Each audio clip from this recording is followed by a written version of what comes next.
किस्मत कितनी भी रोशन क्यों ना हो, मेहनत की आग में आपको जलना जरूरी है और मंजिल कितनी ही पास क्यों ना हो, कुछ कदम चलना जरूरी है। नमस्कार दोस्तों, आज के वीडियो में करेंगे हम 11 नवंबर की करंट अफेयर। देखिए, आज की वीडियो में टोटल हम 12 मोस्ट इंपॉर्टेंट प्रश्नों पर चर्चा करेंगे और साथ में इनसे जुड़े जितने भी स्पेशल फैक्ट हैं उन पर पूरी डिटेल में चर्चा करेंगे। तो शुरू से लास्ट तक वीडियो में बने रहिए और इस वीडियो को पूरा देखने के बाद आप इसकी पीडीएफ फाइल जो है उसको भी डाउनलोड कर सकते हैं। साथ में आप जनवरी से लगाए अक्टूबर महीने तक के सभी मंथली करंट अफेयर के पीडीएफ फ्री में डाउनलोड कर सकते हैं। सबकी लिंक जो है डिस्क्रिप्शन बॉक्स में दी गई है। और देखिए, जो लोग हैं वो चैनल को सब्सक्राइब कर लेंगे ताकि आने वाले सभी वीडियोस का नोटिफिकेशन आपको ऑटोमेटिक और सबसे पहले मिलते रहे। और वीडियो को लाइक और शेयर भी कर दीजिएगा। तो चलिए शुरू करते हैं आज का करंट अफेयर सेशन।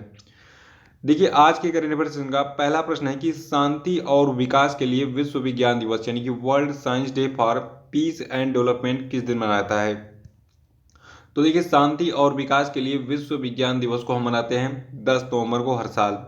देखिए, जो आपका विश्व विज्ञान दिवस है ये 2001 में संयुक्त राष्ट्र शैक्षिक वैज्ञानिक और सांस्कृतिक संगठन यानी कि यूनेस्को के द्वारा घोषित किया गया था और 2002 में पहली बार मनाया गया था। यानी कि इसको मनाने की घोषणा यूनेस्को ने 2001 में की और 2002 में इसको पहली बार हमने सेलिब्रेट किया। और वर्ष 2021 शांति और विकास के लिए जो आपका विश्व विज्ञान दिवस है ये इसका 20वां संस्करण है। और इस वर्ष का उत्सव जो है ये जलवायु तैयार समुदायों के निर्माण के महत्व को उजागर करेगा। तो इसको याद रखिएगा। सबसे पहले डेट याद रखना है आपको कि 10 नवंबर को हमने क्या मनाया, शांति और विकास के लिए विश्व विज्ञान दिवस यानी कि world science day for piece and development.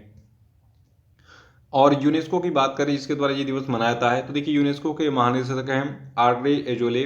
UNESCO का गठन 4 नवंबर 1946 को हुआ था और इसका मुख्यालय पेरिस फ्रांस में है। अगला प्रश्न है कि international week of science and peace यानी कि विज्ञान और शांति का अंतर्राष्ट्रीय सप्ताह कब से कब तक मनाया गया।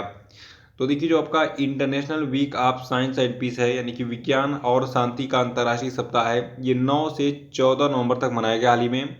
और आपको बता दूं, विज्ञान और शांति का जो अंतर्राष्ट्रीय सप्ताह है ये पहली बार 1986 में मनाया गया था और ये आयोजन काफ़ी सफल रहा था। तो ये 9 से 14 नवंबर, देखिए 14 नवंबर तक सेलिब्रेट करेंगे। 9 नवंबर को ये स्टार्ट हुआ है, ठीक है। कौन सा, international week of science and peace यानी कि विज्ञान और शांति का अंतर्राष्ट्रीय सप्ताह, याद रखिएगा इसको। अगला प्रश्न है, किस खिलाड़ी को अक्टूबर 2021 के लिए ICC player of the month चुना गया। तो देखिए, अक्टूबर 2021 के लिए आसिफ अली को ICC player of the month चुना गया है।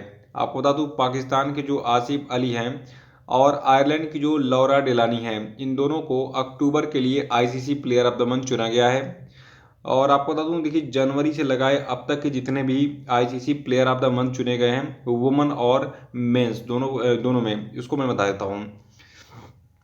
देखिए, इस साल जनवरी 2021 में ऋषभ पंत को चुना गया था ICC men's player of the month. और सबनीम इस्माइल को, जो कि दक्षिण अफ्रीका की क्रिकेटर हैं, महिला क्रिकेटर, इनको ICC women player of the month चुना गया था जनवरी 2021 में। देखिए, ये मंथ वाइज पूछा जा रहा है एग्जाम में, इसलिए मैं आपको पूरा डिटेल दे रहा हूँ। बहुत मेहनत से मैंने इसको कलेक्ट किया है, ठीक है। तो मेरी मेहनत को सफल बनाइएगा, इसको याद रखिएगा आप लोग।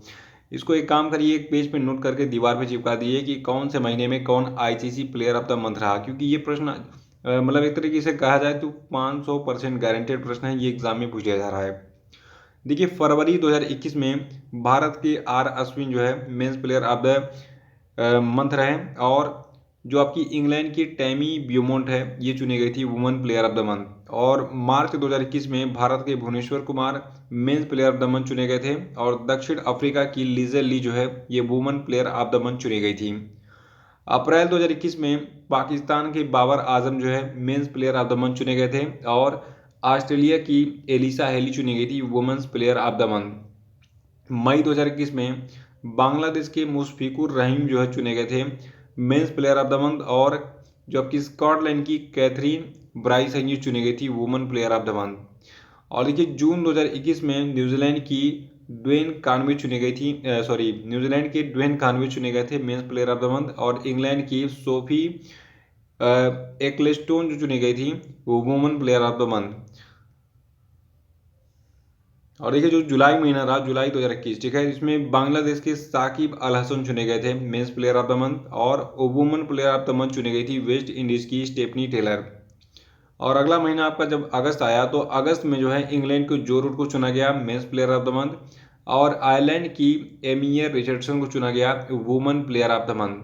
फिर सितंबर महीने का मैंने आपको बताया था जल्दी ही कि सितंबर 2021 में नेपाल के संदीप लामिछाने को चुना गया था mains player of the month, और इंग्लैंड के हीथर नाइट को चुना गया था women player of the month. और अक्टूबर महीने में आसिफ अली जो कि पाकिस्तान के हैं, ठीक है, तो पाकिस्तान के आसिफ अली को mains player of the month चुना गया।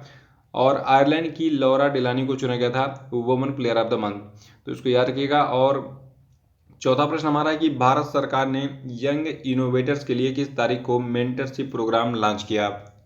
तो देखिए भारत सरकार ने 8 नवंबर 2021 को यंग इनोवेटर्स के लिए मेंटरशिप प्रोग्राम को लॉन्च किया था। और भारत के जो केंद्रीय मंत्री हैं डॉक्टर जितेंद्र सिंह, इन्होंने 8 नवंबर 2021 को इस मेंटरशिप प्रोग्राम की शुरुआत की थी। देखिए ये कार्यक्रम जो है ये अखिल भारतीय योजना के तौर पर शुरू किया गया है, जिसमें जो आपका जैव प्रौद्योगिकी विभाग यानी कि डिपार्टमेंट ऑफ बायोटेक्नोलॉजी है, इसके द्वारा समर्थित हर जिले में स्टार कॉलेजों की परिकल्पना की गई है। अगला प्रश्न है कि हाल ही में किस मशहूर मलयालम अभिनेत्री का 84 वर्ष की उम्र में निधन हो गया। देखिए सभी लोग आज जो है छठ पूजा में सेलिब्रेट करने में बिजी होंगे, तो आप सभी को छठ पूजा की बहुत बहुत शुभकामनाएं। और बढ़ते हैं हम आगे वीडियो में। देखिए हाल ही में एक मलयालम अभिनेत्री थी जिनका नाम था कोझिकोड शारदा, जिनके नाम में भी एक रहस्य है कि इनके नाम के आगे कोझिकोड क्यों लगा हुआ है। तो कोझिकोड शारदा जो कि मलयालम अभिनेत्री थी, इनका 84 साल की उम्र में उम्र संबंधी बीमारियों के कारण निधन हो गया। ये जो मलयालम फिल्मों की अभिनेत्री थी और टेलीविजन अभिनेत्री थी, और लोकप्रिय थिएटर कलाकार के रूप में जो आपकी शारदा जी हैं, इन्होंने 1979 में अंगा कुमारी में अभिनय करके पहले पर्दे पर जो है पदार्पण किया था। और ये जो है कोझिकोड की रहने वाली थी, इसलिए इनके नाम के आगे शारदा कोझिकोड लग गया। ठीक है, तो कोझिकोड शारदा एक मलयालम अभिनेत्री और टीवी कलाकार थी। 84 साल की उम्र में इनका उम्र संबंधी बीमारियों के कारण निधन हो गया है। अगला प्रश्न है कि भारत और किस देश ने हाल ही में तकनीकी सहयोग को और प्रगाढ़ बनाने के लिए नवाचार के क्षेत्र में एक द्वीपीय समझौते पर हस्ताक्षर किए हैं। तो देखिए भारत और इजराइल ने हाल ही में जो है तकनीकी सहयोग को और प्रगाढ़ बनाने के लिए एक नवाचार के क्षेत्र में द्विपक्षीय समझौते पर हस्ताक्षर किया है। देखिए भारत और इजराइल ने हाल ही में ड्रोन, रोबोटिक, कृत्रिम बुद्धिमत्ता यानी कि आर्टिफिशियल इंटेलिजेंस और क्वांटम कंप्यूटिंग समेत अगली पीढ़ी की प्रौद्योगिकी और उत्पादों के संयुक्त रूप से विकास हेतु समझौता किया है। इजराइल देश की बात करें तो देखिए इसकी कैपिटल जेरूसलम है। इजराइल के प्राइम मिनिस्टर हैं नफ्ताली बेनेट, और इजराइल के प्रेसिडेंट का नाम है इशक हेर्जोग, और इजराइल की करेंसी है इजरायली शेकेल। इजराइल की पॉपुलेशन है 92.2 लाख। और सातवां प्रश्न है कि केंद्र सरकार ने हाल ही में किसे नौसेना प्रमुख के रूप में नियुक्त किया है। तो देखिए भारत के नेवी के जो चीफ हैं ये बन गए हैं आप vice admiral R Hari Kumar. यहाँ पे इनकी फोटो दिख रही है। तो आर हरि कुमार भारत के जो है नए नौसेना के चीफ होंगे, यानी कि भारत के नए एडमिरल होंगे। देखिए जो नेवी का चीफ होता है उसको हम क्या कहते हैं, एडमिरल कहते हैं। ठीक है, तो भारत के नए एडमिरल यानी कि नौसेना के चीफ कौन होंगे, आर हरि कुमार। ये नाम दिमाग में बैठा लीजिए अगर आपको एक नंबर चाहिए। देखिए वर्तमान में जो आर हरि कुमार हैं ये वर्तमान में पश्चिमी नौसेना कमान के flag officer commanding in chief हैं, और ये 30 नवंबर को अपना नया कार्यकाल संभालेंगे। देखिए 30 नवंबर 2021 को जो वर्तमान नौसेना के प्रमुख हैं करमबीर, ठीक है, तो एडमिरल करमबीर रिटायर हो जाएंगे 30 नवंबर को, और 30 नवंबर को आर हरि कुमार बन जाएंगे भारतीय नौसेना के नए प्रमुख यानी कि भारत के नए एडमिरल। आठवां प्रश्न की हाल ही में भारत ने अफगानिस्तान पर एनएसए स्तरीय शिखर सम्मेलन की मेजबानी की है, और इस शिखर सम्मेलन में कुल कितने देश शामिल हुए थे। देखिए अभी हाल ही में भारत ने अफगानिस्तान पर एक एनएसए स्तरीय शिखर सम्मेलन की मेजबानी की थी, और इसमें 7 देशों ने पार्टिसिपेट किया था। देखिए इस सम्मेलन की जो अध्यक्षता है ये भारत के राष्ट्रीय सुरक्षा सलाहकार अजीत डोभाल ने किया था, और ईरान, रूस, कजाकिस्तान, किर्गिस्तान, तुर्कमेनिस्तान और ताजिकिस्तान के इनके समकक्ष यानी कि जो इन देशों के राष्ट्रीय सुरक्षा सलाहकार थे, इन्होंने इस सम्मेलन में भाग लिया था।